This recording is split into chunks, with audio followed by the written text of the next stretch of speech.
हम मंगल पर कॉलोनीज बनाकर रहने के सपने सदियों से देखते आ रहे हैं, लेकिन क्या होता अगर इंसान पहले से ही इस लाल ग्रह पर बस गया होता। मंगल ग्रह पर जीवन कैसा होता? क्या हम इसकी सतह पर रह पाते या इस पर पड़ने वाले सोलर रेडिएशन से बचने के लिए हमें भूमिगत घर बनाकर रहना पड़ता? और क्या हम इसे टेराफॉर्म कर हमारी पृथ्वी की तरह बना पाते? आप देख रहे हैं सोचिए अगर, और ये है क्या होता अगर हम मंगल ग्रह पर रहते। आपने कभी मंगल पर जाने का सोचा है? वैसे यह सूर्य से दूरी के मामले में सौर मंडल का चौथा ग्रह है। पृथ्वी से इसकी दूरी कम से कम 56 लाख किलोमीटर और अधिकतम 4 करोड़ 10 लाख किलोमीटर होते हैं। अगर हम अपने सबसे तेज स्पेसक्राफ्ट से भी इस ग्रह पर जाना चाहे तो हमें उसकी लोकेशन के अनुसार कम से कम 40 दिन और अधिकतम 9.5 महीने का समय लग सकता है। और आखिरकार इतना लंबा समय अंतरिक्ष में बिताने के बाद हम एक शुष्क और बेजान ग्रह पर पहुंचेंगे। क्या हम वहां जीवित रह पाएंगे? मंगल पर जीवित रहने के लिए हमें क्या क्या करना होगा? वैसे हमें सबसे पहले सांस लेने के लिए ऑक्सीजन की व्यवस्था करनी होगी। मंगल का वातावरण बहुत पतला है और वहाँ 95% कार्बन डाइऑक्साइड है। हम अपने साथ इतनी मात्रा में ऑक्सीजन पृथ्वी से नहीं ले जा सकते, लेकिन हम नासा की मॉक्सी जैसी मशीन से कार्बन डाइऑक्साइड से ऑक्सीजन अलग कर सकते हैं। यह मशीन सिर्फ हमें ही नहीं बल्कि हमारे सभी साथियों के लिए भी पर्याप्त मात्रा में ऑक्सीजन बना लेगी।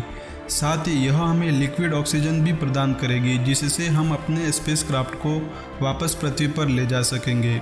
पौधे या फसल उगाने के लिए मंगल पर उपजाऊ मिट्टी नहीं है, इसलिए हमें वहां फसल उगाने के लिए हाइड्रोपोनिक्स का प्रयोग करना होगा, जिसमें फसल उगाने के सभी पोषक तत्व मौजूद होते हैं और मिट्टी की आवश्यकता भी नहीं होती।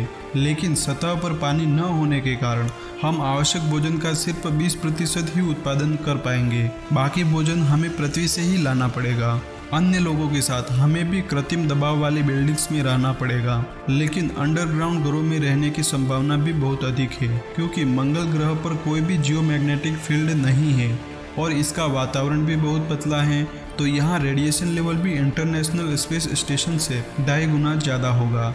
इतने ज़्यादा रेडिएशन मनुष्य सहन नहीं कर सकते। साथ ही हम गर्मी को भी भूल जाएंगे। जितना बड़ा सूर्य पृथ्वी से दिखाई देता है उसका आधा ही हमें मंगल से दिखेगा। अगर हमें बाहर जाने की आवश्यकता पड़ी तो जरूरी वायुमंडलीय दबाव और रेडिएशन से बचने के लिए हमें स्पेस सूट पहनना पड़ेगा। साथ ही यह हमें वहाँ की ठंड से भी बचाएगा, जो कि बहुत जरूरी है, क्योंकि मंगल का औसत तापमान हमारी पृथ्वी के सबसे ठंडे तापमान के बराबर है और ठंड के समय में वहाँ का तापमान -55 डिग्री सेल्सियस तक पहुँच जाता है।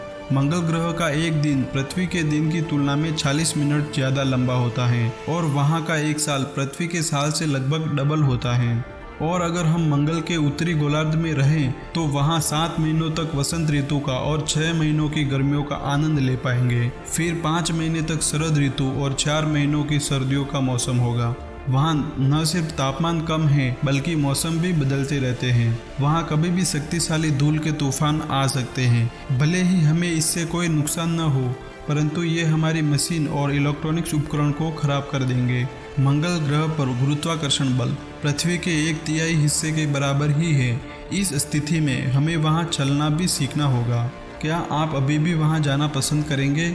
मेरे अनुसार तो हमें तब तक इंतज़ार करना होगा जब तक वहाँ कोई जाकर उसे हमारे ग्रह जैसा नहीं बना देता। वहाँ पर पृथ्वी जैसा वातावरण बनाने के लिए सबसे पहले मंगल को थोड़ा गर्म करना होगा। उसके लिए हमें अमोनिया आइस की आवश्यकता होगी। फिर यह गर्मी मंगल के उत्तरी गोलार्ध में स्थित ड्राई आइस को गैस में बदल देगी, जिससे मंगल पर वातावरण का निर्माण होगा। भले ही यह सांस लेने के लिए पर्याप्त नहीं होगा, लेकिन ये हमारे लिए वायुमंडलीय दबाव का निर्माण करेगा, जिससे हमें भारी भरकम स्पेस सूट पहनने की आवश्यकता नहीं पड़ेगी। उसके बाद मंगल की सतह के नीचे बर्फ के रूप में जमे पानी को निकालना होगा। फिर यह पानी वाष्प बनकर इसके वायुमंडल को और भी मोटा बनाता जाएगा। अंततः हमें मंगल पर बारिश देखने को मिलेगी और साथ ही बर्फबारी भी। फिर शायद हजारों साल बाद वहां हमारे लिए सांस लेने के लिए पर्याप्त ऑक्सीजन भी मौजूद होगी। इस तरह मंगल की पुनः रचना पूर्ण होगी। तो क्या आप मंगल ग्रह पर रहना चाहेंगे या फिर हमारी पृथ्वी को ही और बेहतर बनाना पसंद करेंगे?